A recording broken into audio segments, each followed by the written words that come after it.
Oras mo natin sa buong Pilipinas. Meron tayong 2 minuto. Makaraan ng alas 10 ng morning. Humanda na sa mga malalaking balita. Trending viral. Pinag-uusapan sa buong Pilipinas at buong mundo. Ronda Pilipinas Headlines.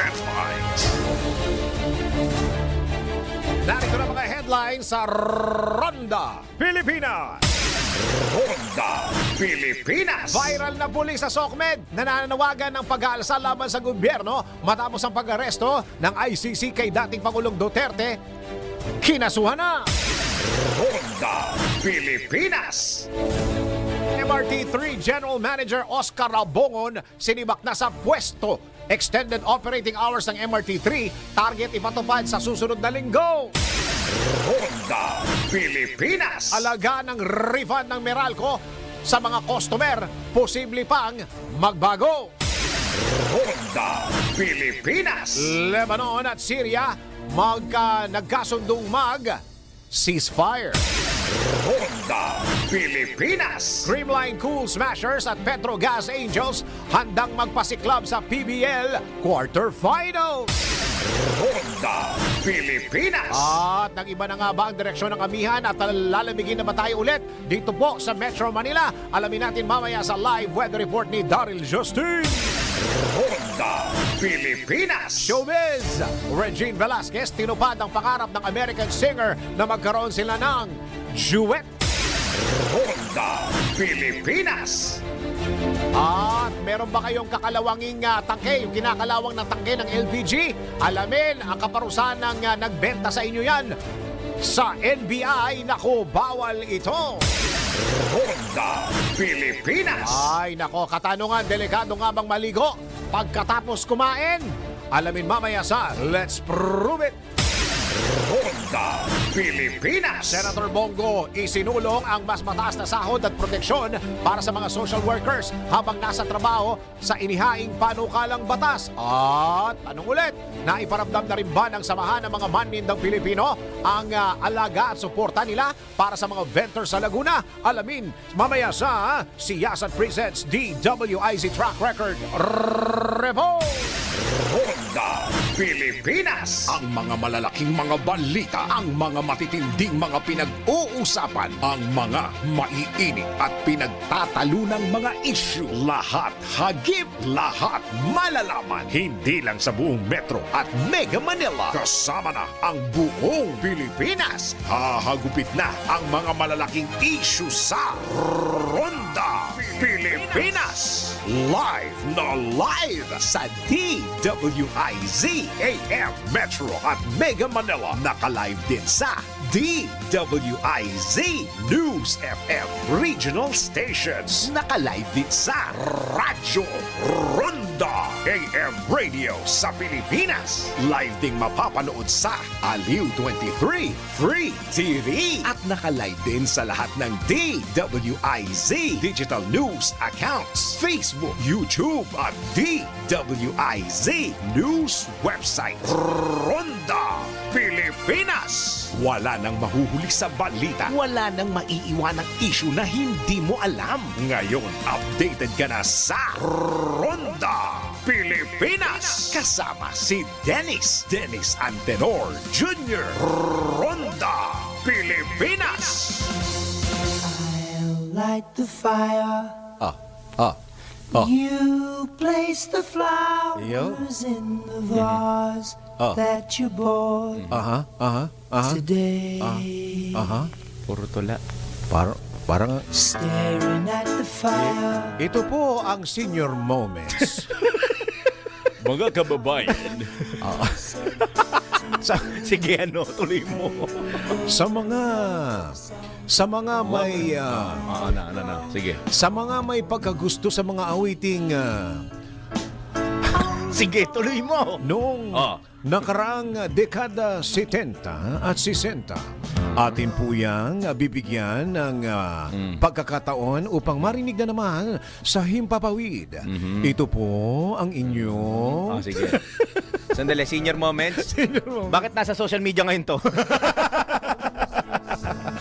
Senior Moments every Sunday, 12:30 p.m. to 2 p.m. Attorney Romy Mac. Si Attorney Romeo Macian, ha? Okay, ano pag-uusapan natin? Yung extended na daw dahil ang isa sa mga top news natin kanina, yung MRT3 General Manager, Ayun. si Oscar Robongon sinibak sa pwesto. Ayun na. Dahil si Secretary, kahapon ito nangyari, di ba?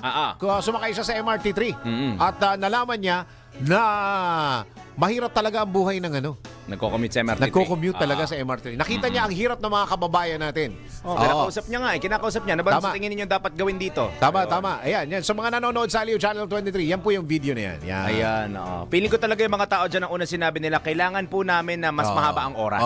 Yan. Okay, so ngayon po ay bumalik na ng opisina si Secretary at ano kaya ang susunod na sasakyan niya, ha? Bukas kaya sasakay siya sa jeep? Sasakay siya sa bus? Sasakay siya sa van? Paano naman kaya ang mga sumasakay ng tricycle? Paano naman kaya ang mga sumasakay ng e-jeep? Paano naman kaya ang mga sumasakay ng e-trike? Ang mga pumapadyak sa kalesa. Oo.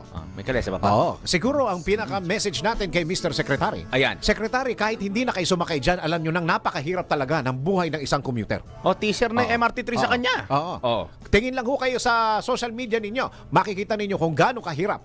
Ha? Aha. Mas mahirap pa ho kayong kontakin para interviewin. Ayun lang. Kesa sa Yun lang. Hindi, paminsan-minsan kasi si Secretary, meron siyang meeting. Oo naman. Oo, kaya talaga. We Okay, understand. Oo. At saka, lagi ako naniniwala pagka mataas na opisyal ka na isang departamento o isang ahensya ng gobyerno, mas kailangan ka sa opisina eh. Kaya nga, ang dahilan, kaya meron sila mga tinatawag na tagapagsalita. Yun, Ayun. tagapagsalita. At saka meron sila mga tinatawag, yung mga taong, o anong report, punta mo, sakya mo. Ayan. Punta ka doon, sakya mo. Oo. Huwag kang bibigay sa akin ng report na wala kang ebidensya. Yung mga ganun, di ba? Exactly. Pwede yun eh, pwede yun. Oo, ngayon, na nagre-reklamo, Mr. Secretary, paano naman daw yung mga sumasakay ng van? Kayo ba isasakay din ng van? Oh. Ha? Doon naman sa mga nagre-reklamo ng pasahero ng jeep, kayo ba daw ay sasakay ng jeep? Gusto niya ba maranasan yung hindi siya pasakay ng taxi? Oh, Ayun, yan, yung oo, mga isa ganon, pa yun, yung mga oo. ganon. Kasi we understand naman, Secretary, na pag kayo'y pupunta sa opisina ninyo, kayo hindi kumukommute. Yep. Ha? Oo.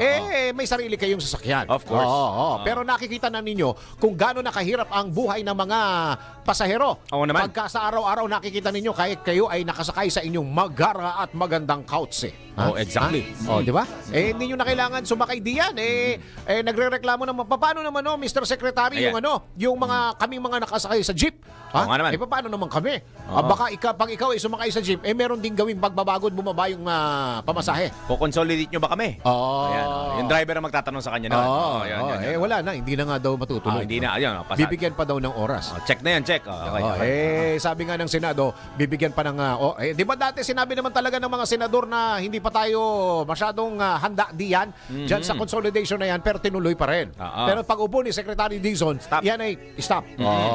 Kaya, sino ba tumawag sa akin? Nung last week, si Calando. Sabi sa'yo. Mapag-uusapan daw namin yung pag-i-stop ng modernization na yan. Calando, baka pakunta nga natin si Calando maski bukas o kaya within this week. Ha? Para malaman kung anong kanyang Si Bossing nararamdaman. Drew na raw bahala doon. Ayan. Magkaibigan yan eh. Ano naman? Magkaibigan yan dalawang yan.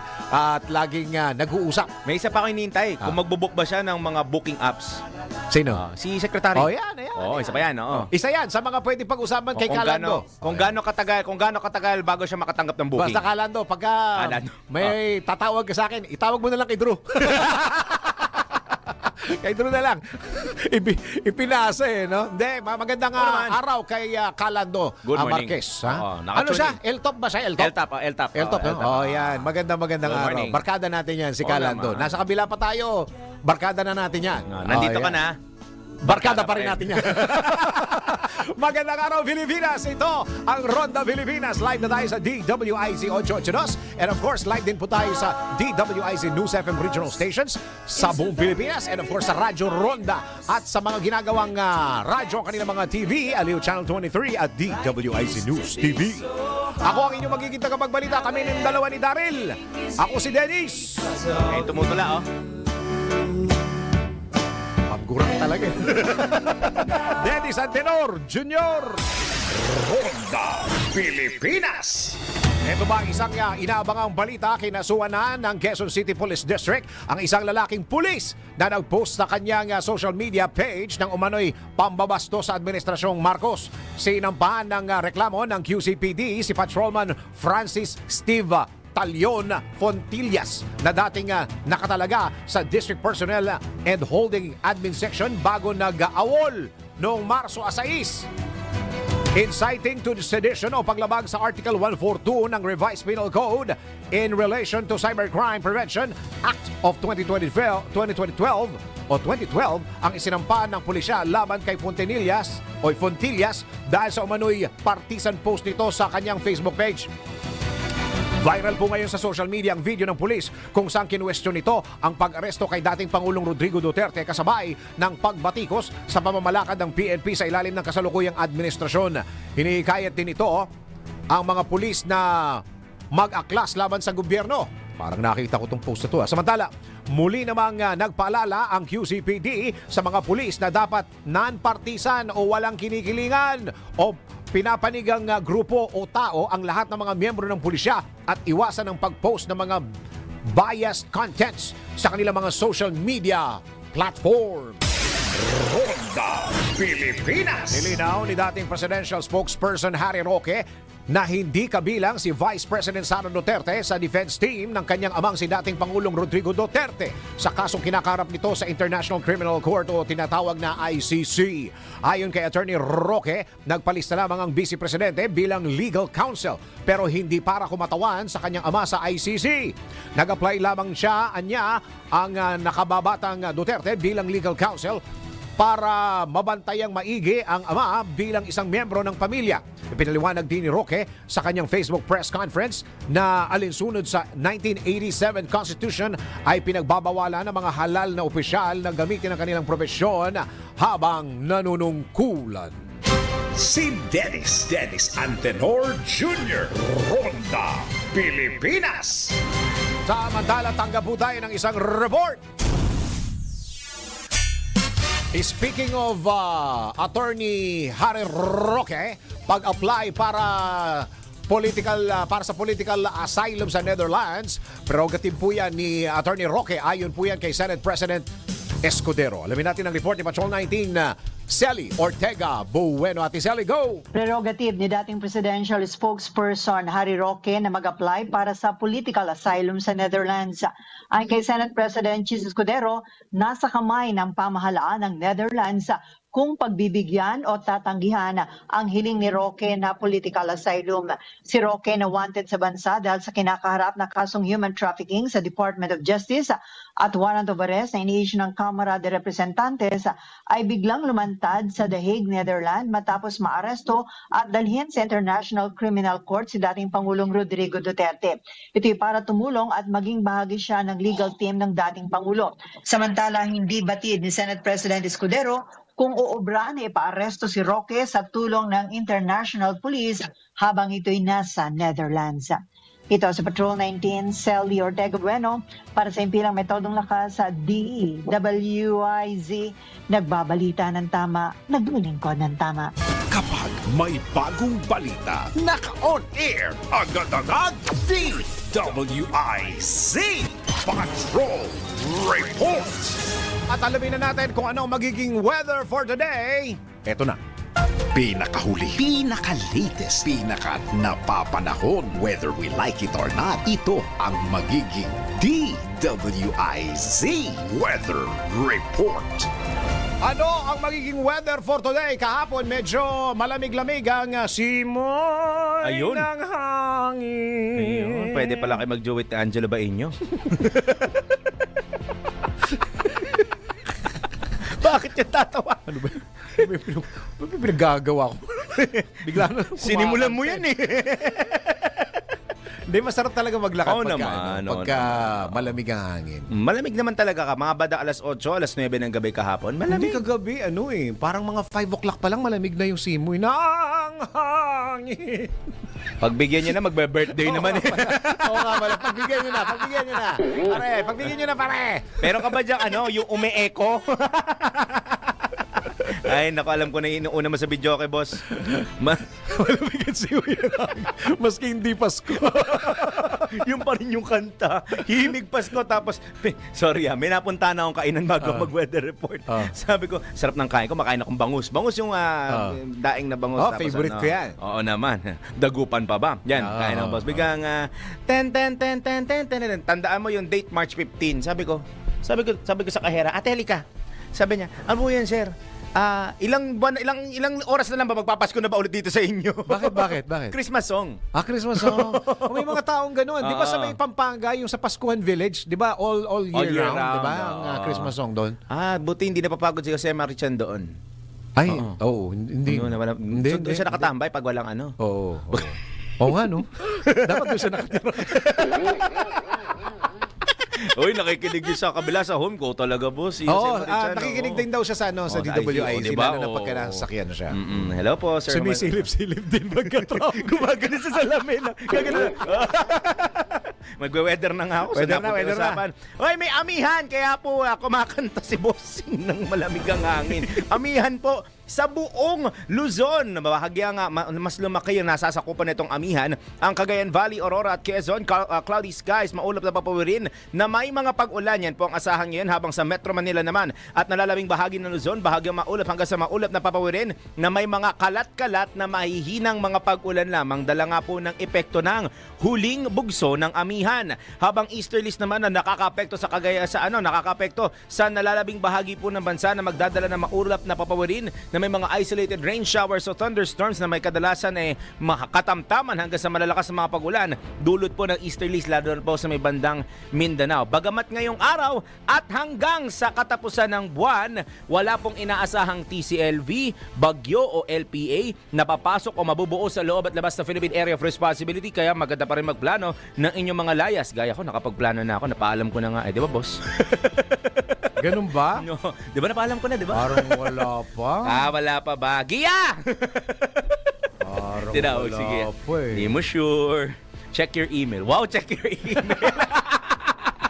Ayan, yun yung tropical cyclone threat potential natin, ha. Yung isa nga dyan, nakapagsawadi ka na, O, diba? 3-day weather naman tayo sa Metro Manila, Cebu at Davao. Asahan po sa Metro Manila na magpapatuloy ang magandang lagay ng panahon sa susunod 3 araw. Yung ang temperatura ay aabot po sa 24 hanggang 32 degrees Celsius, habang sa Metro Cebu naman, medyo makulap at maulan ang panahong inaasahan. Magtutuloy-tuloy po yan hanggang sa araw ng Biyernes. Nasa 85 to 95% ang chance na pag-ulan sa Cebu. 25 hanggang 29 to 30 degrees Celsius ang agwat ng temperatura.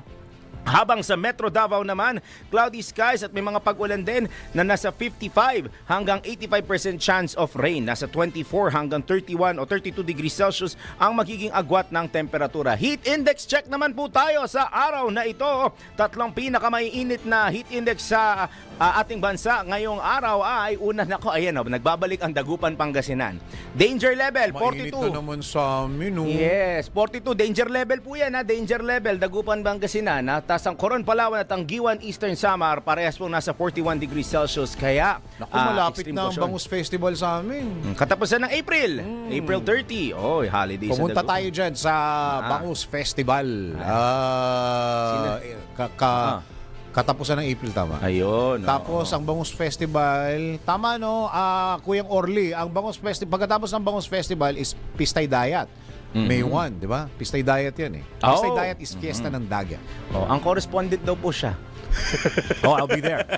I'll be there. Ayan naman, okay, may kanta na naman. I'll be there. Mag-sunrise sunset muna tayo, baka saan mapunta yung kantahan. 6:03, sumikat ang araw. Lulumbog ito mamaya 6:07 ng I'll gabi. be there. Ito na, disgrasya sa ginawa namin kanina, pero ito hindi na madidisgrasya. Ano na naman yan? Engineer, fire! Nasaan na ba? Ayan, hinihintay ko rin, kaya ako nalingan. Yun! Yun! Maganda yung picture, ha? Ganda picture, may halong panunumbat na naman yan. Salamat. Ang tawag daw dyan, yan daw yung certificate of birthday. 3 days to go. 3 days to go. Wala na naman kayong magawa sa buhay niyo. Sino ba kasi nag-e-edit niyan? Ha? Pakilala nyo nga kay Parang boss. wala kayong masyadong trabaho, dagdagan nga natin. Yan na muna ang aking latest weather report, whether you like it or not. Dahil dyan, dadagdagan ng trabaho ko. Ako si Daryl Justin, nagbabalita ng tama, naglilingkod ng tama. Pinakahuli, pinaka-latest, pinaka-napapanahon, whether we like it or not, DWIZ Weather Report. Ronda Pilipinas. O, doon sa mga nadagdagan ng trabaho, masarap pong magtrabaho kapag kayo minsan ay nagko-coffee. Ayan. Kung kayo ay isang coffee lover, merong MX3 Coffee Mix just for you. Meron niyang vitamin C, calcium with antioxidant benefits at cholesterol-free pa po yan. Ito pa, ang MX3 Coffee Mix ay low-acid coffee yan na hindi nakakapagpataas ng blood sugar, blood sugar level at blood pressure. Kaya ano pa inaantay mo? Ano pa inaantay ninyo? Bumili na at sumugod na sa mga leading drugstores nationwide. O kaya ay bumisita na sa kanilang website na mx3ph.com o tumawag sa telepono bilang 0918-888-8693. Sa MX3, dito ako, Believe! Ronda Pilipinas. May nagtatanong. Senator Bongo, isinulang daw ba ang mas mataas na sahod at proteksyon para sa mga social worker habang nasa trabaho sa inihaing mga panukalang mga batas? Alamin na natin sa isa na namang Siyasat Presents DWIZ Track Record Report.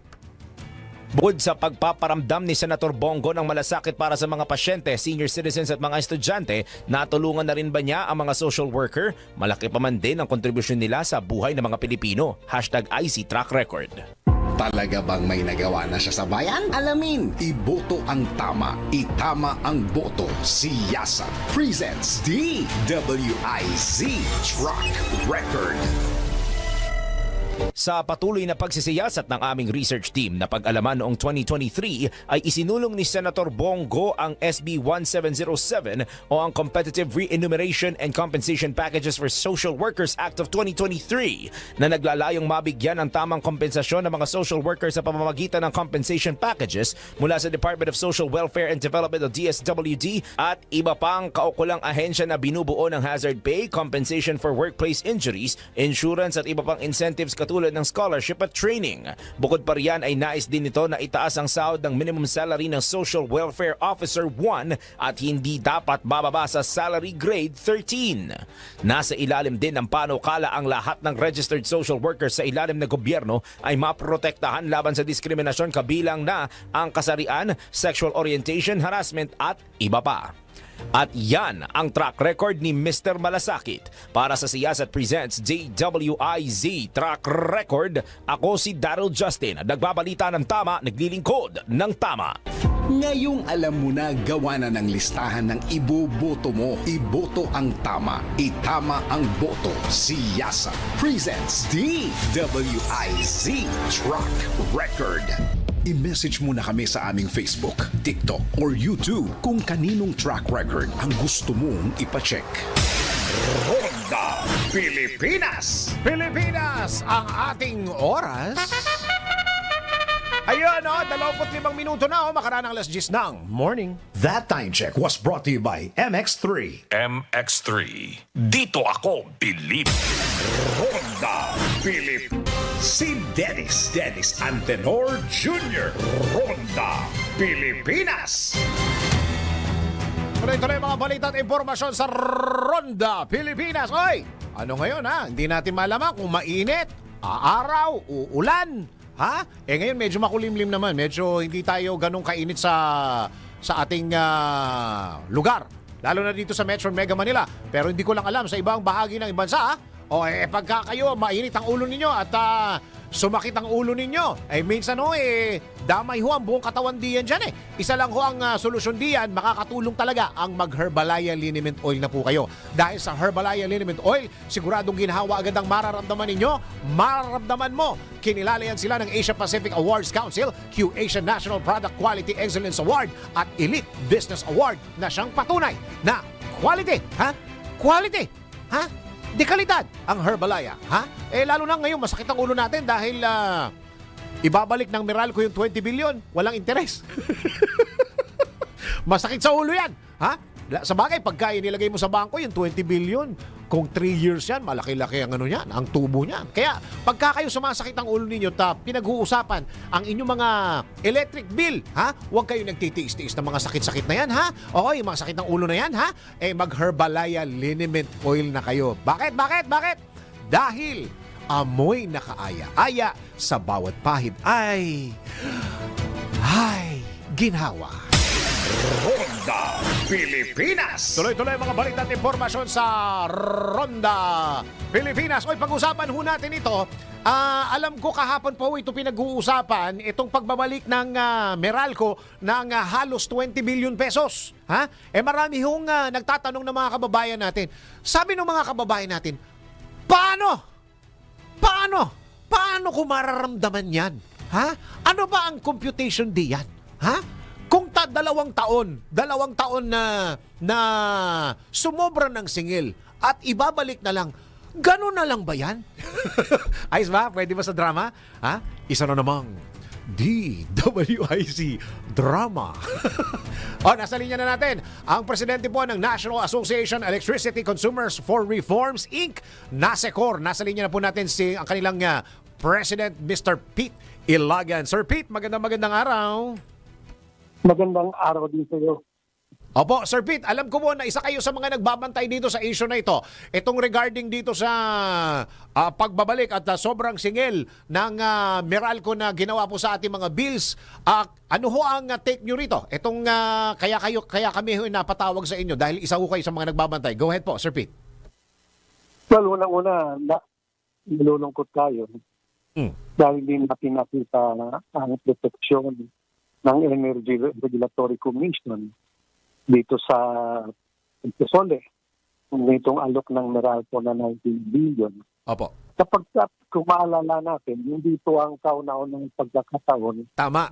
na magsusoli ang Meralco. Tama.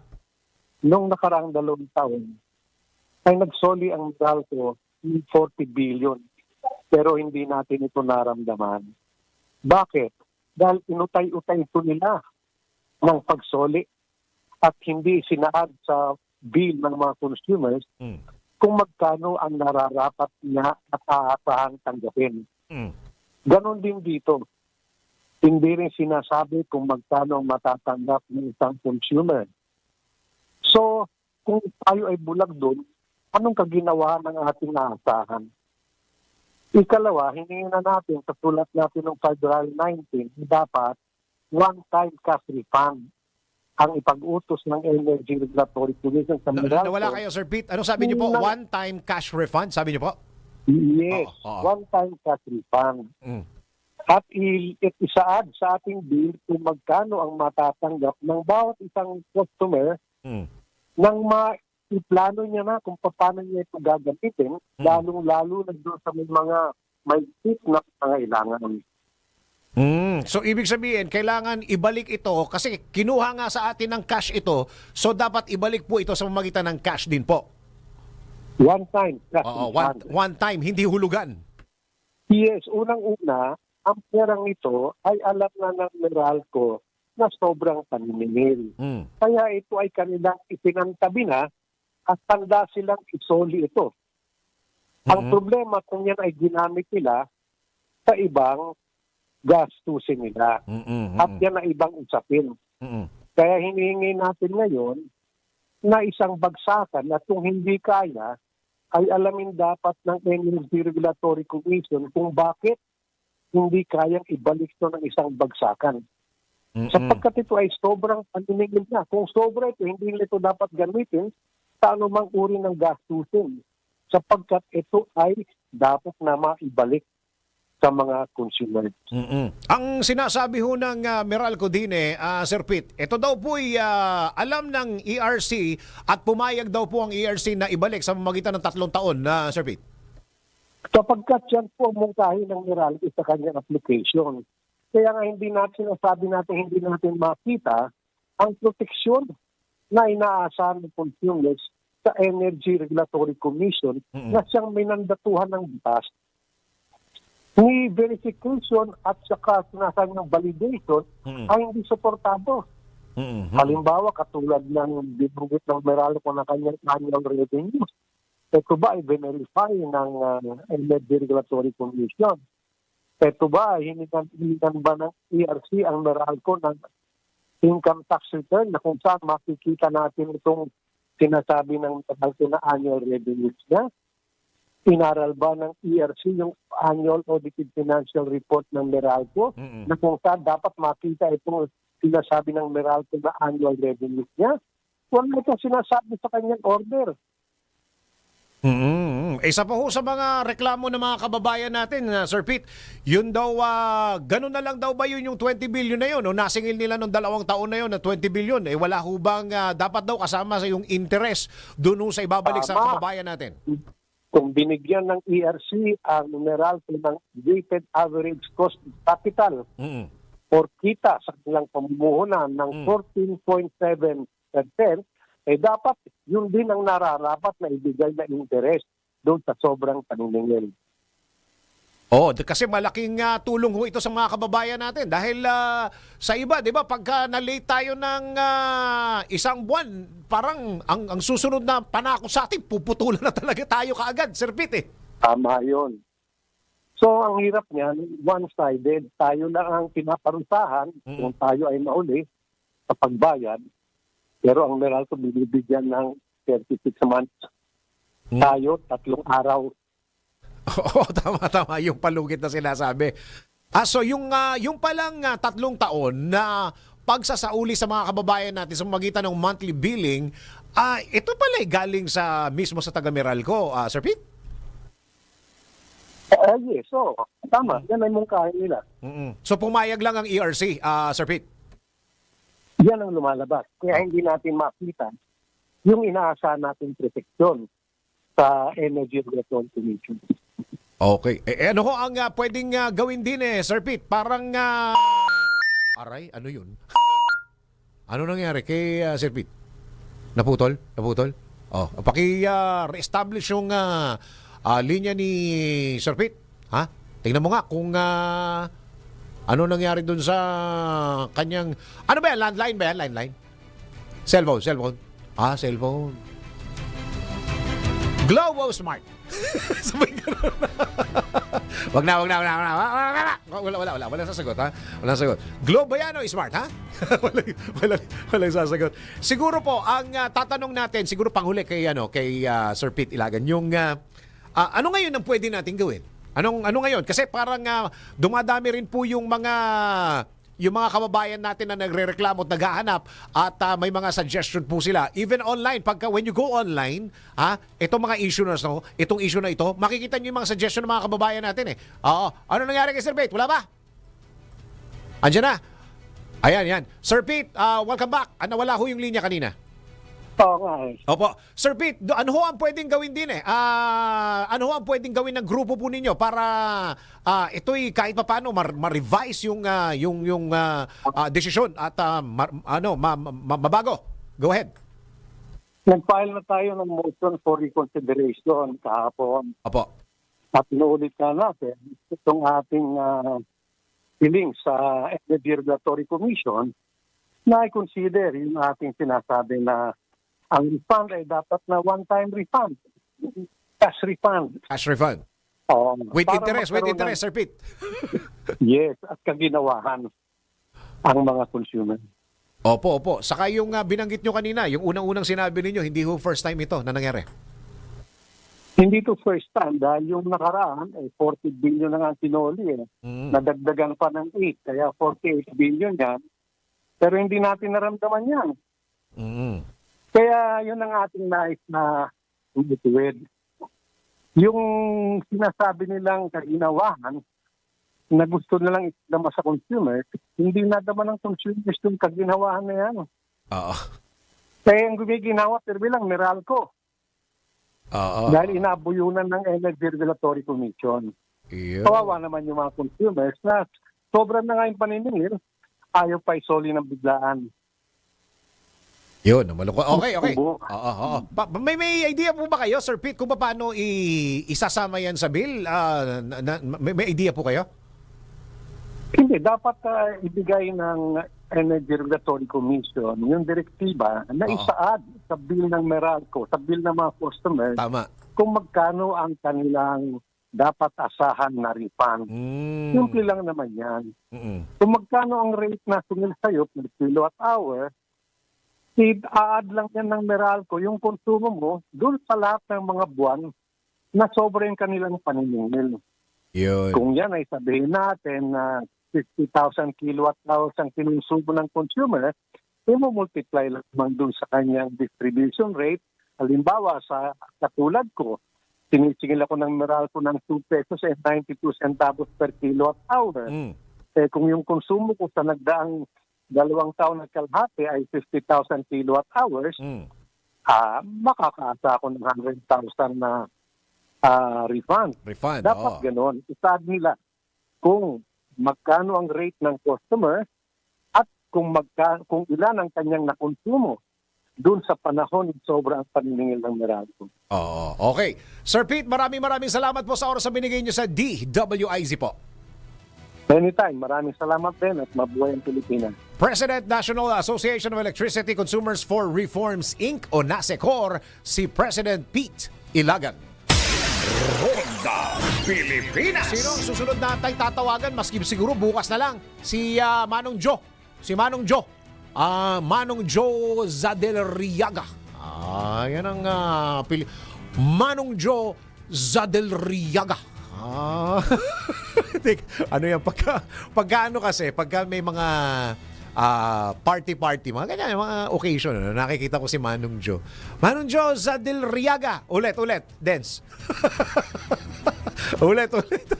Yan pa. Ang tagapagsalita pa rin naman hanggang ngayon si Manong Joe, no? Ano pa, parang DJ pa ako sa FM noon si Manong Joe na, no?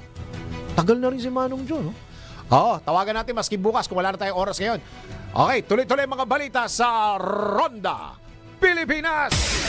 Ronda Pilipinas. May nagtatanong, naiparamdam na rin ba ng samahan ng mga maninindang Pilipino ang alaga at suporta nila para sa mga vendors sa Laguna? Siguro itong nagtatanong ito, taga Laguna. Alamin po natin sa isa na namang Siyasat Presents DWIZ Track Record Report. IZ Track Record, hindi ba ay mayroong suyod palengke na ginagawa ang samahan ng mga maninindang Pilipino para alamin ang suliranin ng mga vendor sa buong bansa? Paano naman yung mga tindero at tindera rito sa amin sa Laguna? Talaga bang may nagawa na siya sa bayan? Alamin, iboto ang tama, itama ang boto. Siyasat presents DWIZ Track Record.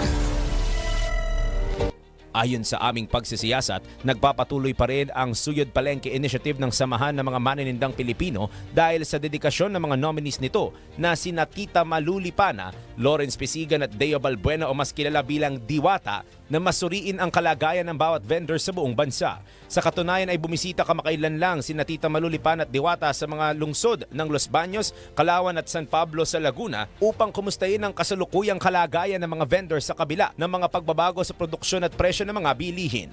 Layunin ng bagong samahan na higit na mas kilalanin pa ang sektor na kanilang nirerepresenta nang sa gayon ay labis nilang maunawaan ang magkakaibang pagsubok na kinakaharap ng mga ito sa personal na buhay man o sa pagpapatakbo ng maliit nilang negosyo. Sa ganoong paraan ay makakapag-implementa ang samahan ng mga solusyon, proyekto at programa na akma sa pangangailangan ng mga vendor sa iba't ibang panig ng Pilipinas. At yan ang track record ng Vendors Party List.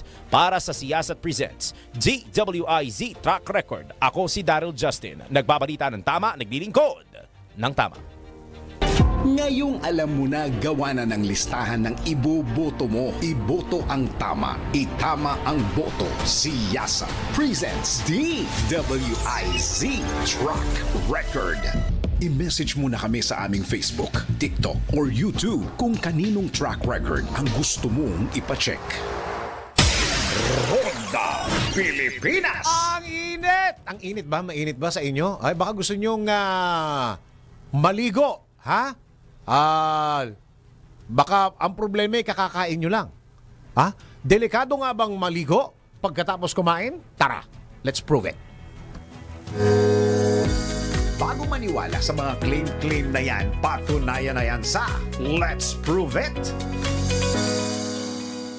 Kapag naliligo ka, ang isang prosesong tinatawag na hyperthermic action na nagpapataas ng temperatura ng iyong internal body temperature. Ang hyperthermic na pagkilos ay mabuti para ma-stimulate ang iyong immune system, ma-relax ang iyong nervous system at ma-stimulate ang iyong sweat glands para ma-flush out ang toxins. Kaya naman ayon sa healthline.com na pagkatapos mong kumain, ang iyong katawan ay nasa bahagyang pagtaas ng temperatura ng katawan. Ang banayad na init na nararamdaman mo sa iyong katawan pagkatapos mong kumain ay talagang nagdidirekta sa pagtaas ng iyong blood flow sa iyong digestive system. Dahil dito, ang paliligo pagkatapos kumain ay maaring magpataas ng iyong heart rate. Sinasabi din na ang pagligo pagkatapos kumain ay nakakalito sa iyong katawan dahil sa halip na tumaas ang blood flow sa iyong digestive tract, ang iyong katawan ay nakakaranas ng hyperthermic action na dulot ng tubig at ito ay magpapabagal sa iyong digestion na humahantong sa pagtaba. Dagdag pa sa healthshots.com na maaaring magdulot din ng stomach cramps. Gayunpaman, ayon sa mga eksperto na wala pang sapat na ebidensya ang claim na bawal maligo pagkatapos kumain. Ngunit pakatandaan na meron pa ding mga bagay na dapat iwasan pagkatapos kumain gaya ng paghiga, pagsabak sa physical activities at pag-inom ng soft drinks kapag busog dahil ito ang nakakapagdulot ng slow metabolism. Ronda Pilipinas. Oras mo natin sa buong Pilipinas.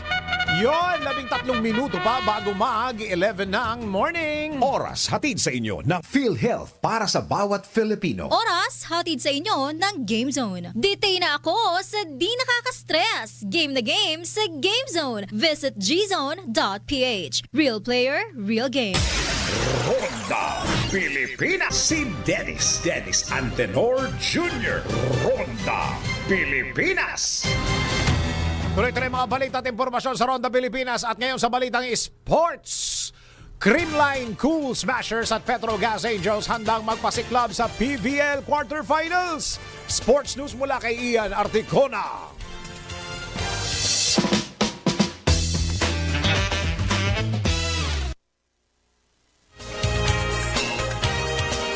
Okay, teka. Ano, mamaya pa yung showbiz, ha? Sports muna tayo, ha? Sports muna, ha? Relax! Sports muna! Mana tayong showbiz, ha? Gusto niyo mga chismis, ha?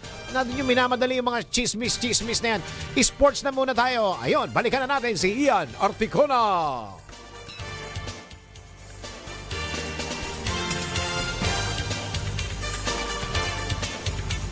Sa mundo ng palakasan, ang latest malalaman sa DWIZ Sports News.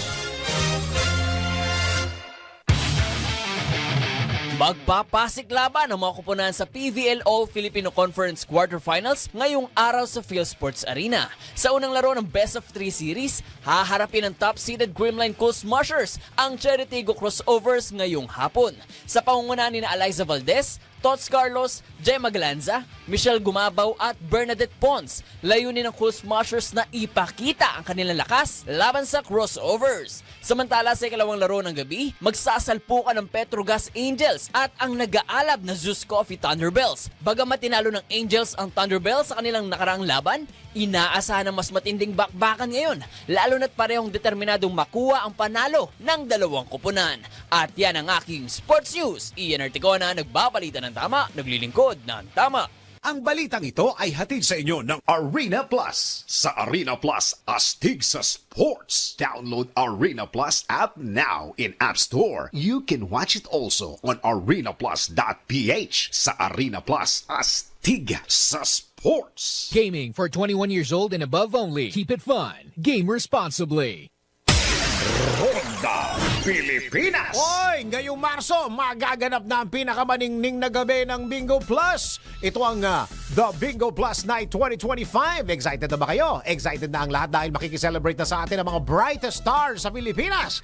Rakrakan yan kasama ang parokya ni Edgar Stephen Speaks at may exciting appearances and the performances ng mga paboritong artists tulad ni na Jackie Gonzaga, Jack Roberto, Patrick Quiroz, Angeline Quinto, Samoy G, Zevany, KJ Thelvig, and Nicole Cordobes kasama si Empoy.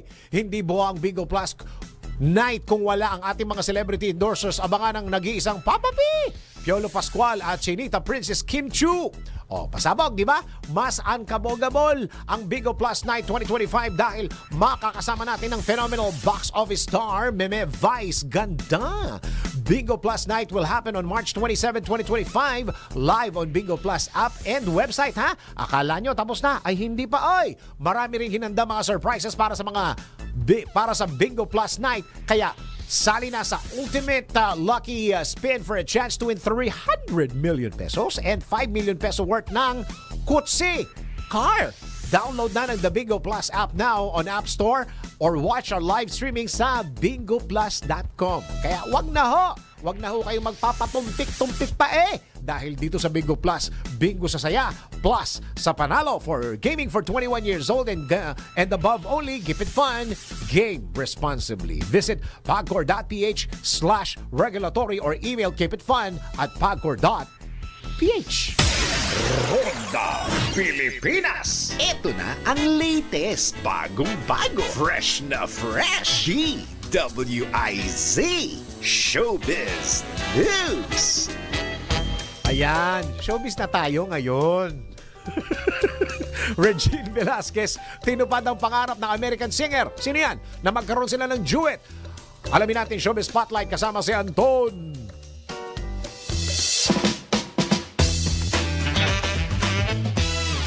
Para sa aking balitang showbiz, nasa Cloud9 ang pakiramdam na American singer na si Lauren Allred matapos na finally ay mapagbigyan na ni Regine Velasquez na makaduet ito. Sa kanyang Instagram account, proud na ipinost ni Lauren ang snippet ng kanilang duet na Regine ng awiting A Million Dreams mula sa sikat na musical film na The Greatest Showman. Sa kanyang caption ay sinabi nito na hands down siya sa galing na Regine Velasquez na tinawag niyang legendary at isa sa kanyang mga paboritong boses at isa sa the greatest singers of all time. Sinabi pa ni Lauren na hindi siya makapaniwala na magkakaroon siya ng announcement na i-release niya ang kanilang version ng A Million Dreams collab ni Regine. Ayon pa rin kay Lauren, matagal na niyang idol si Regine kung saan akala niya raw ay hindi na mangyayari ang gusto niya na makaduet ito, pero ngayon umano ay naniniwala na siya na dreams really do come true. Kasabay nito, pinasalamatan ni Lauren si Troy Laureta dahil ito ang naging susi upang magkaroon ng katuparan ang kanyang pangarap. Sabay sabi nito ng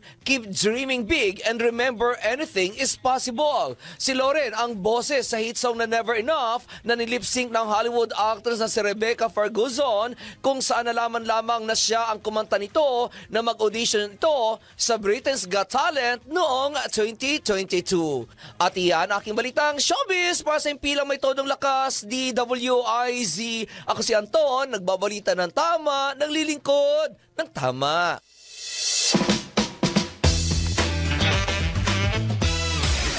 Ronda Pilipinas. Hoy Lauren, sa akin ba ayaw mo pag-duet? Sa akin? Malamig. O, teka muna, pinakahuling FICTAP Convention naging matagumpay. Paglahok ng Aliw Broadcasting Corporation naging makabuluhan. Alamin natin ang report mula kay Ralph De La Cruz.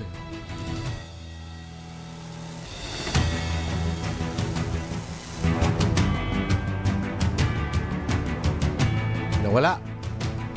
Naging matagumpay ang ika-26 na anibersaryo ng International Cable TV and Telecommunications Congress and Exhibit na inorganisa ng Federation of International Cable TV and Telecommunications Association of the Philippines o FICTAP. Sa nasabing two-day event, muling nakiisa ang Aliw Broadcasting Corporation kasama ang iba pang exhibitors mula sa Luzon, Visayas at Mindanao upang ibida ang mga latest trend pagdating sa cable TV at telecommunications.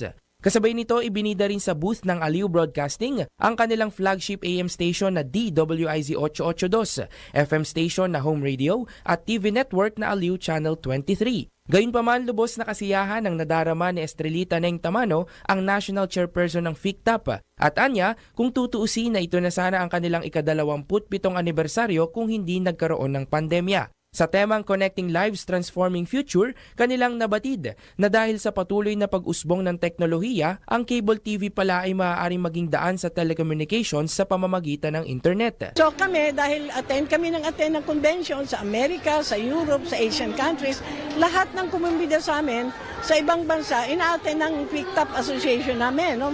Lalo yung mga officer namin. So nakikita namin yung yung mga new technology. Kaya pag new technology, bili kami ng equipment. So, internet na kami. Dati, mabagal pa. Ngayon, may lumabas na, bagong equipment, mabilis na. So, nakakasama kami sa mga new technology. Samantala, malungkot niyang inamin na bumababa ang bilang ng mga tumatangkilik sa cable TV dahil sa ngayon ay maaari nang makapanood sa pamamagitan ng live streaming. Gayunpaman, umaasa si Neng Tamano na hindi mawawala ang tradisyonal na media sa kabila ng pag-usbong ng iba't ibang online platforms. Sa pagtatapos, kinilala ang Aliw Broadcasting Corporation bilang isa sa mga invaluable partner at exhibitor sa naganap na 2-day event. Yan ang aking special report. Ako si Ralph De La Cruz. Nagbabalita ng tama, naglilingkod ng tama. Ronda Pilipinas. At bago tayo magpaalam, tayo muna patama quote of the day. Ang susi ng pagiging masaya ay yung makontento ka sa kung anong meron ka.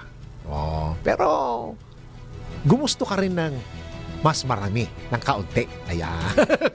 At yan ang kabuuan ng mga balita at impormasyon sa Ronda Pilipinas. At tabayan na po ang susunod na programang Yes, Yo Topacio with Attorney Ferdy Topacio and Miss Juvie de Guzman. Maraming salamat Pilipinas. Ako ang iyong naging tagapagbalita. Ako si Dennis. Yan. Dennis Antenor Jr. Nagbabalita ng tama, naglilingkod ng tama.